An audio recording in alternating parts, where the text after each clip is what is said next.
नमस्कार, आप देख रहे हैं न्यूज वन इंडिया। मैं हूं आपके साथ पूजा यादव। शुरुआत बड़ी खबरों के साथ करेंगे और आज यूपी विधानसभा सत्र अनिश्चितकाल के लिए स्थगित।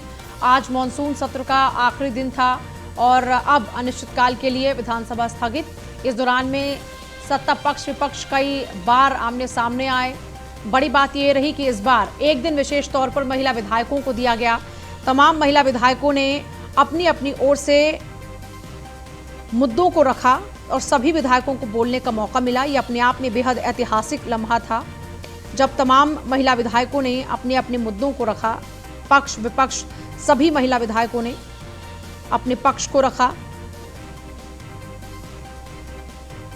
एसके वाजपेयी हमारे साथ हैं। एसके, विधानसभा का सत्र अनिश्चितकाल के लिए स्थगित, आज विशेष तौर पर क्या क्या हुआ? आज के अगर विधानसभा सत्र की बात करें तो बहुत ज्यादा महत्वपूर्ण था, क्योंकि अंतिम दिन था और 5 दिन का ही सत्र था।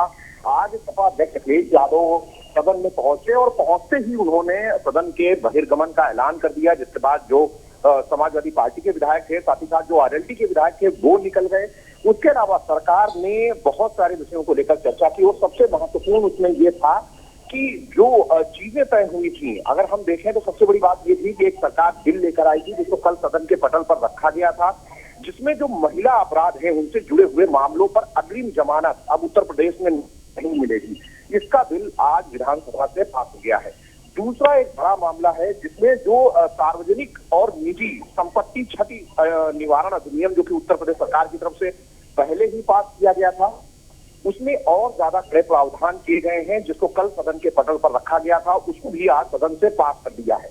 तो सीधे तौर पर ये दो महत्वपूर्ण चीजें हैं। अब उत्तर प्रदेश में अगर किसी भी दंगा या किसी भी ऐसी स्थिति में अगर निजी या सार्वजनिक संपत्ति की क्षति होती है तो उसके खिलाफ में कठोर कार्रवाई होगी। और यहाँ तक कि जो लोग इस पूरे घटनाक्रम के दौरान घायल होंगे या डिसेबल होंगे या जान चली जाएगी तो उसकी क्षति निवारण भी इस अधिनियम के जरिए होगी। और सबसे बड़ी बात यह है कि इसके लिए ट्रिब्यूनल बनेगा और वो ट्रिब्यूनल स्वतः संज्ञान भी किसी मामले का ले सकेगा। तो निश्चित तौर पर अगर हम आज की बात करें तो महत्वपूर्ण दिन था यूपी विधानसभा के लिए, जब उत्तर प्रदेश सरकार ने 2 महत्वपूर्ण अध्यादेश आज विधानसभा से पास कर दिए हैं।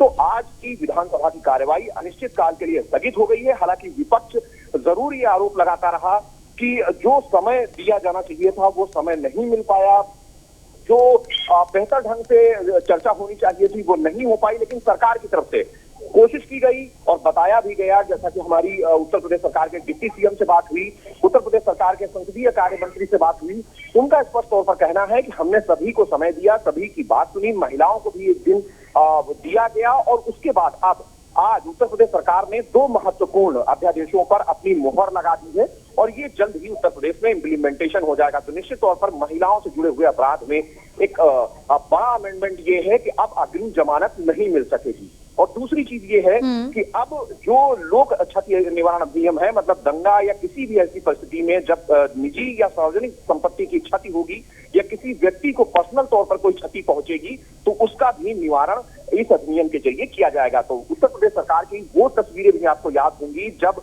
सीएनआरसी के दंगों के दौरान उत्तर प्रदेश सरकार की तरफ से सभी दंगाइयों के पोस्टर लगाए गए थे, उनकी संपत्तियों पर कुर्की की कार्रवाई की गई थी। कहीं न कहीं उसको और ज्यादा सख्त अब उत्तर प्रदेश सरकार की तरफ से बना दिया गया है इस बिल के जरिए।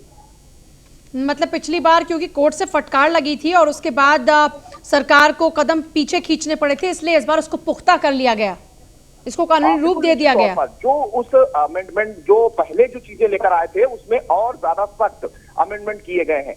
जहां पहले केवल संपत्ति के नुकसान की भरपाई की जानी थी, अब लेकिन उस संपत्ति के साथ ही उनका भी भुगतान करना होगा। अगर किसी व्यक्ति को कोई डिसेबल होता है, मतलब उसको हल्की चोट होती है या ज्यादा चोट होती है या उसकी जान चली जाती है, तो ऐसी स्थिति में उसकी भी भरपाई उनको करनी होगी। और दूसरी बड़ी चीज ये होगी कि जो ट्रिब्यूनल बनेगा इस पूरे निवारण अधिनियम के तहत, वो ट्रिब्यूनल स्वतः किसी मामले का संज्ञान ले सकेगा। मतलब अगर आप कोई शिकायत नहीं भी करता है तो वो स्वतः संज्ञान लेकर किसी भी मामले में कार्रवाई के निर्देश दे सकता है और आगे के लिए चीजें बढ़ा सकता है। ठीक है एसके, ये वाकई एक बड़ा कदम है। बहुत ही शुक्रिया आपका फिलहाल पूरी जानकारी के लिए। एक ट्रिब्यूनल इस पर काम करेगा जो कि स्वतः संज्ञान भी ले पाएगा इस तरीके के मामलों को लेकर और जांच के आदेश भी दे सकता है। कई दफा होता है कि कंप्लेंट्स नहीं पहुंचती, ऐसे में ट्रिब्यूनल स्वतः संज्ञान लेगा और इस तरीके के मामलों पर काम करेगा। और वहीं अयोध्या पहुंचे सीएम योगी आदित्यनाथ बाढ़ प्रभावित इलाकों को लेकर अधिकारियों से बातचीत की है। सरयू नदी के बाढ़ प्रभावित जिलों का उन्होंने हवाई सर्वेक्षण किया है। जिलाधिकारियों को राहत कार्यों की रिपोर्ट देने को निर्देशित किया है सीएम योगी ने। देखिए, यूपी के कई जिले इस वक्त बारिश से बाढ़ से प्रभावित हैं, क्योंकि लगातार हो रही बारिश ने लोगों की मुश्किलों को बढ़ा दिया है। इस बीच ये अयोध्या का उनका हवाई सर्वेक्षण, सीएम योगी आदित्यनाथ हवाई सर्वेक्षण कर रहे हैं और आप देख सकते हैं कि यहां से साफ तौर पर देखा जा सकता है कि यहां पर कुछ इलाके बुरी तरीके से प्रभावित हैं, क्योंकि नदियों का जलस्तर लगातार बढ़ता जा रहा है। कई जगहों पर नदियां खतरे के निशान से ऊपर बह रही हैं। ऐसे में सीएम योगी आदित्यनाथ ने बाकायदा हवाई सर्वेक्षण किया है, अधिकारियों संग बैठक की है और बैठक में उन सभी को रिपोर्ट देने के लिए निर्देशित किया है। तत्काल स्थिति से निपटने के निर्देश सीएम योगी आदित्यनाथ ने अधिकारियों को दिए हैं कि किसी भी तरीके से किसी भी शख्स को परेशानी ना हो। ऐसे में जब बाढ़ से इतने ज्यादा इलाके प्रभावित हैं तो लोगों को आप राहत सामग्री पहुंचाएं, अगर कहीं पर कोई फंसा है तो उनको बाहर निकालें और जो भी हर संभव कोशिश है वो करके लोगों तक राहत पहुंचाई जाए।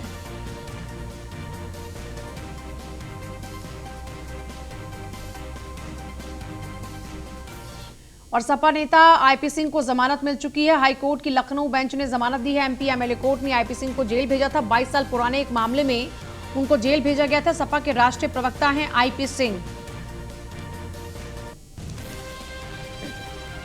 आईपी सिंह को जमानत मिल चुकी है। 20 साल पुराने एक मामले में उनको जेल भेजा गया था। एमपी एमएलए कोर्ट ने आईपी सिंह को जेल भेजा था। 22 साल पुराना मामला था दरअसल। अब 22 साल पुराने इसी मामले में आईपी सिंह को जेल भेजा गया। सपा के राष्ट्रीय प्रवक्ता आईपी सिंह को फिलहाल जमानत मिल चुकी है।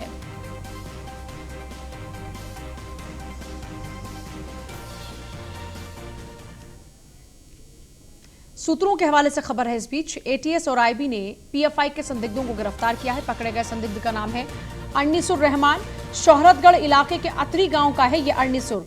लंबे समय से उसकी गतिविधियां लगातार एटीएस की नजर में थी, जिसके बाद अब ये कार्रवाई की गई, उसकी गिरफ्तारी हुई है। कल आपने देखा कि 100 से ज्यादा गिरफ्तारियां कल हुई और पीएफआई के तमाम कनेक्टेड जो लोग थे उनकी गिरफ्तारियां हुई, क्योंकि आरोप लगा टेरर फंडिंग का। जो देश में सीएए एनआरसी को लेकर बवाल हुआ, आगजनी हिंसक घटनाएं, उनमें पीएफआई का कनेक्शन बार बार एस्टैब्लिश हुआ और पीएफआई के उसी कनेक्शन के आधार पर यह बड़ी कार्रवाई कल पीएफआई के खिलाफ की गई है, जिसमें 100 से ज्यादा गिरफ्तारियां हुई हैं और दर्जन भर से ज्यादा राज्यों में कल छापेमारी हुई एक साथ, जिसके बाद इन छापेमारियों के जरिए कई लोगों को गिरफ्तार किया गया। कई संदिग्ध पुलिस के हत्थे चढ़े हैं। लगभग 100 से ज्यादा ऐसे संदिग्ध हैं। पीएफआई का कनेक्टेड जो एक चेन है उसको लगातार पुलिस इससे पहले ट्रेस करती रही। फिर यहाँ पर जो एनआईए है उसकी कार्रवाई हुई और एनआईए ने अब 100 से ज्यादा की गिरफ्तारियां की हैं, जिनसे अब पूछताछ होगी।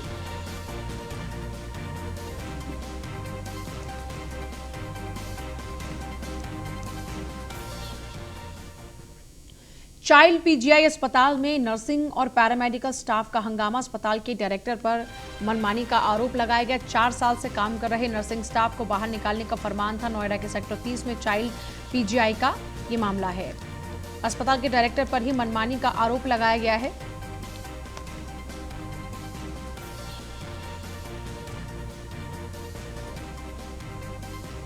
नोएडा के सेक्टर 30 में चाइल्ड पीजीआई का ये मामला है। चाइल्ड पीजीआई अस्पताल में नर्सिंग और पैरामेडिकल स्टाफ का जोरदार हंगामा।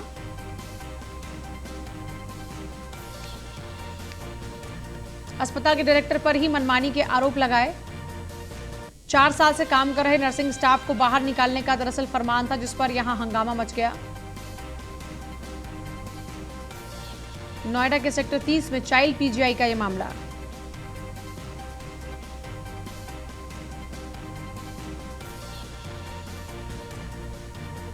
प्रिया हमारे साथ है। प्रिया, ज्यादा जानकारी दीजिएगा इस पूरे मामले को लेकर, क्या ये हंगामा है?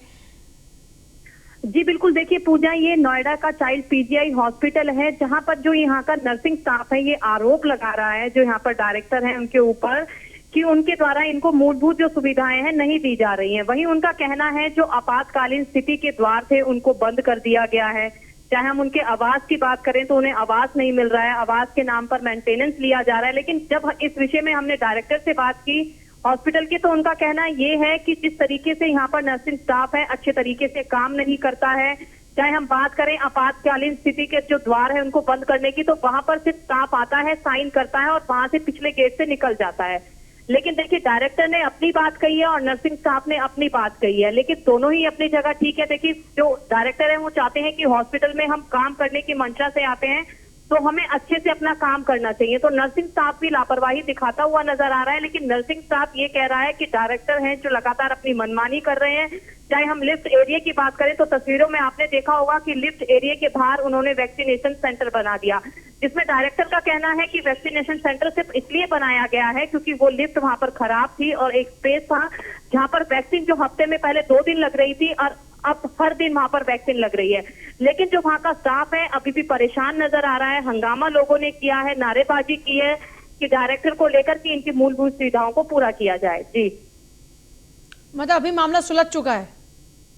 नहीं पूजा, अभी मामला सुलझा नहीं है। जो वहाँ का स्टाफ है नर्सिंग, उन्होंने कहा है कि अगर उनकी मांगे नहीं मानी जाती तो वहां पर वो लोग धरना करेंगे और धरना करने के बाद वो अस्पताल में जो काम कर रहे हैं उसको वो बंद कर देंगे, जिसको लेकर डायरेक्टर खुद भी वहां पर पहुंचे थे और नर्सिंग स्टाफ से बात भी की। उन्होंने उन्हें आश्वासन भी दिया है कि जिस तरीके की आपकी परेशानी है आप रिटर्न में दीजिए, उसको समस्या को सुलझाया जाएगा। चलिए ठीक है।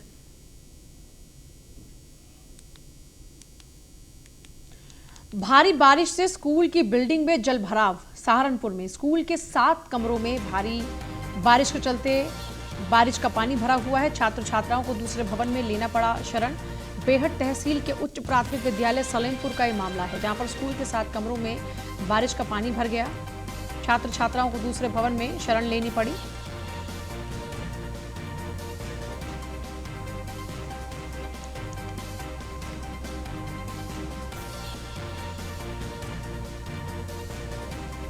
शहर शहर बारिश की आफत, बारिश से हो रही आफत देखने को मिल रही है। परेशानी हो रही है, स्कूलों में पानी भरा है। पहली से 8वीं तक के कई जो इस वक्त ज़िले हैं वहाँ पर स्कूल्स को बंद रखा गया, चाहे वो प्राइवेट हो चाहे सरकारी हो। तमाम बोर्ड्स के स्कूल्स को बंद रखने के आज आदेश थे, लेकिन उसके बावजूद भी कहीं पर हम देख रहे हैं कि विद्यालय जहाँ खुले हुए हैं वहाँ भारी परेशानियों का सामना बच्चों को करना पड़ रहा है, स्टाफ को करना पड़ रहा है, क्योंकि भारी बारिश के चलते कमरों में पानी भरा हुआ है और कमरों में भरे पानी को देखते हुए दूसरे भवनों में शरण लेनी पड़ रही है। वहां पर शिफ्ट करना पड़ रहा है बच्चों को। छात्र छात्राओं को दूसरे भवन में शरण लेनी पड़ी। बेहट तहसील का उच्च प्राथमिक विद्यालय है सलेमपुर, जहां पर स्कूलों में देखिए कैसे पानी भरा हुआ है। बुरे तरीके से स्कूल के कमरे बारिश के पानी से भरे हुए हैं, जिस कारण से वहां पढ़ाई होना तो दूर, यहां आप अंदर एंट्री तक नहीं कर सकते हैं क्योंकि इतना ज्यादा पानी है। तो बच्चे बैठेंगे कहां? बेहट तहसील के उच्च प्राथमिक विद्यालय सलेमपुर का ये मामला है, जहां पर प्राथमिक विद्यालय में जल भराव की समस्या के कारण बच्चों को दूसरे भवन में शरण लेनी पड़ी।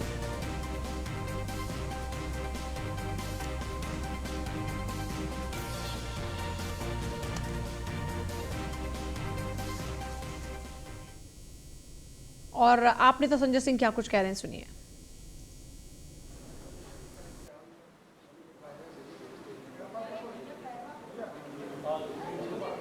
ज्वाइनिंग नीचे भी कर लेंगे। बोलिए भाई महेंद्र जी, शुरू करें।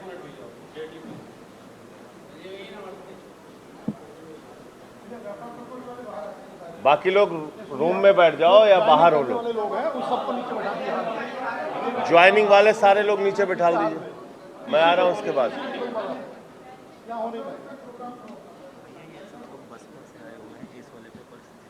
तो सबको नीचे ज्वाइन करा देंगे ना, बैठा दीजिए, नीचे बैठा दीजिए।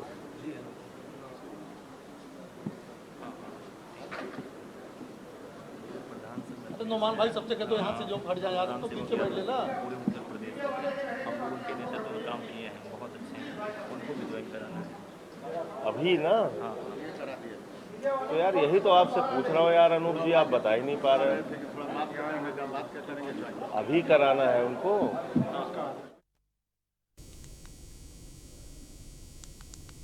और बागपत में न्यूज वन इंडिया की खबर का असर हुआ। होमगार्ड ओमपाल के हमलावर को पुलिस ने गिरफ्तार कर लिया। आरोपी ने सुनील फरसे से हमला किया था।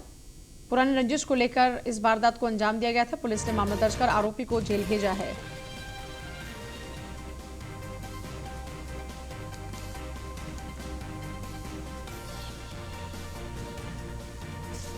होमगार्ड के हमलावर को पुलिस ने गिरफ्तार कर लिया है। आरोपी सुनील ने फरसे से हमला किया था।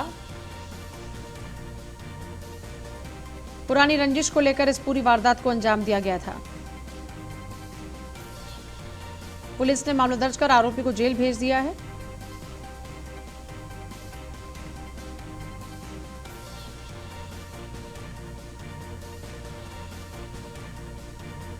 होमगार्ड के हमलावर को पुलिस ने गिरफ्तार किया। विकास मेरे साथ जुड़ गए, मेरे सहयोगी। विकास, ज्यादा जानकारी दीजिएगा।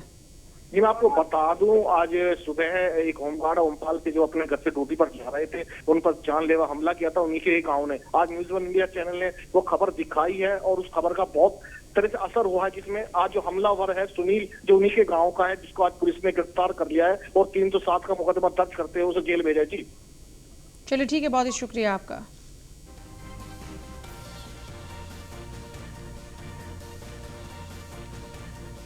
आरोपी सुनील ने दरअसल फरसे से हमला किया था। फिलहाल पुलिस की गिरफ्त में है आरोपी। पुरानी रंजिश को लेकर ही इस पूरी वारदात को अंजाम दिया गया था।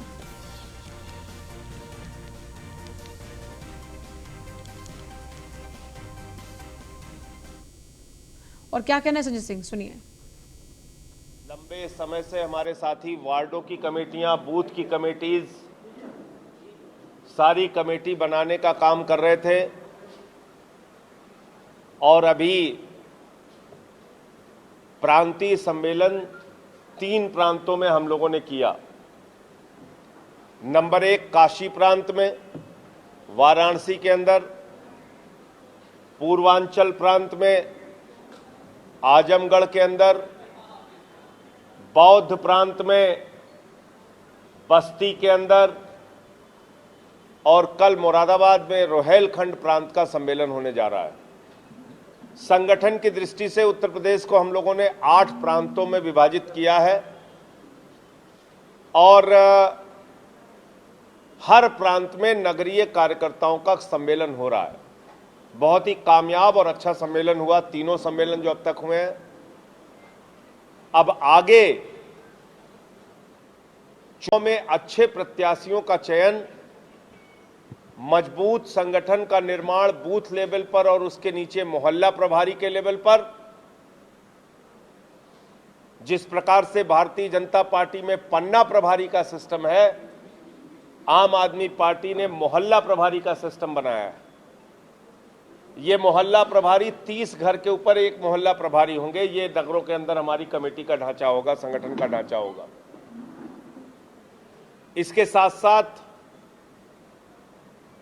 जो नगर पालिकाओं में भ्रष्टाचार का मुद्दा है, चाहे वो घोस्ट एम्प्लॉइज का मुद्दा हो, यानी कि कागज पर एम्प्लॉय है, न जमीन पर है न आसमान पर है, ऐसे लोगों का पैसा निकाला जाता है बड़ी संख्या में सफाई कर्मियों का। सड़कों के निर्माण पे भ्रष्टाचार, नाली के निर्माण पे भ्रष्टाचार, गंदगी को साफ करने के नाम पे भ्रष्टाचार। तो ये जो नगर पालिकाओं का भ्रष्टाचार है, हाउस टैक्स, वाटर टैक्स के नाम पे भ्रष्टाचार, इसको भी मुद्दा बनाकर एक बड़ी लड़ाई पूरे प्रदेश में हम लोग आने वाले दिनों में शुरू करेंगे। इसके लिए एक शुरुआत आज से की जा रही है। जो लोग सभासद का इलेक्शन नगर पंचायतों और नगर पालिकाओं में, पार्षद का इलेक्शन नगर निगमों में, चेयरमैन का इलेक्शन नगर पंचायतों और नगर पालिकाओं में और मेयर का इलेक्शन नगर निगमों में लड़ना चाहते हैं, उनके लिए आम आदमी पार्टी एक आवेदन पत्र आज जारी कर रही है। और इस आवेदन में हम जो हमारे संभावित प्रत्याशी होंगे, जो लोग आवेदन करेंगे सभासद और चेयरमैन के लिए, मेयर के लिए, उनकी पूरी डिटेल मांगेंगे, जिले से उसका पूरा वेरिफिकेशन कराएंगे और उसके बाद हमारी जो चुनाव समिति है, सभाजीत सिंह जी की अध्यक्षता में जो चुनाव समिति बनी है नगर पालिका के लिए, नगर निकाय के चुनाव के लिए, जिसके सदस्य अनूप पांडे जी भी हैं, सुबोध यादव जी भी हैं और हमारी ब्रिज कुमारी जी भी हैं, ये लोग बैठकर इसके बारे में निर्णय लेंगे कि किसको प्रत्याशी बनाना है। नाम जिले से आएगा, प्रांतीय कमेटियां उसको अप्रूव करके यहाँ पर भेजेंगी। तो ये प्रक्रिया है, ये आवेदन है जिसमें हम सारी डिटेल मांगेंगे और इस आवेदन की फीस हमने 100 रुपये रखी है, इसके फॉर्म की फीस जो है। इसके अलावा महंगाई और बेरोजगारी विकराल समस्या के रूप में उत्तर प्रदेश नहीं पूरे देश के लोगों के सामने आ चुकी है और इस महंगाई के पीछे का कारण चंद पूंजीपतियों को फायदा पहुंचाकर देश के खजाने को खाली करना है। एक तरफ अडानी की संपत्ति 13 लाख करोड़ हो जाती है और दूसरी तरफ इंडिया भूखमरी के मामले में 116 देशों की सूची में 101 नंबर पर पहुंच जाता है। तो आज बेरोजगारी का आलम यह है कि 22 करोड़ लोगों ने 8 वर्षों में नौकरी मांगी और प्रधानमंत्री जी ने संसद में बताया कि मात्र 7 लाख लोगों को नौकरियां मिल पाई हैं। आटा पर टैक्स, चावल पर टैक्स, दाल पर टैक्स, दूध पर टैक्स, दही पर टैक्स, छाछ पर टैक्स, कैंसर की दवा पे टैक्स, किडनी की दवा पे टैक्स, टीवी की दवा पे टैक्स, हार्ट की दवा पे टैक्स, डीजल पे, पेट्रोल पे, गैस पे महंगाई। महंगाई ने देश की जनता की कमर तोड़ दी है। एक तरफ आम आदमी की जिंदगी के लिए इस्तेमाल होने वाली चीजों पर लगातार मूल्य वृद्धि, लगातार टैक्स की वृद्धि और दूसरी तरफ अपने पूंजीपति मित्रों का टैक्स 30% से घटा के 22% किया है मोदी सरकार ने। तो हमारा नारा है महंगाई भगाओ, रोजगार बचाओ। और इस नारे के साथ, महंगाई भगाओ रोजगार बचाओ के नारे के साथ 11 अक्टूबर से 21 अक्टूबर तक 11 दिन तक लगातार सरयू से संगम तक मैं अपने साथियों के साथ पदयात्रा करूंगा। सरयू से संगम, और दोनों तारीखों का इतिहास में बहुत बड़ा महत्व है। 11 अक्टूबर की तारीख अब कांग्रेस के बाद 11 से 21 तक आम आदमी पार्टी भी सरयू से संगम तक अपनी पदयात्रा शुरू कर रही है। संजय सिंह इसी बात की जानकारी दे रहे थे। चलिए इसी के साथ फिलहाल आपसे ले रहे हैं इजाजत। आगे भी तमाम खबरों के लिए आप देखते रहे न्यूज़ 1 इंडिया। नमस्कार।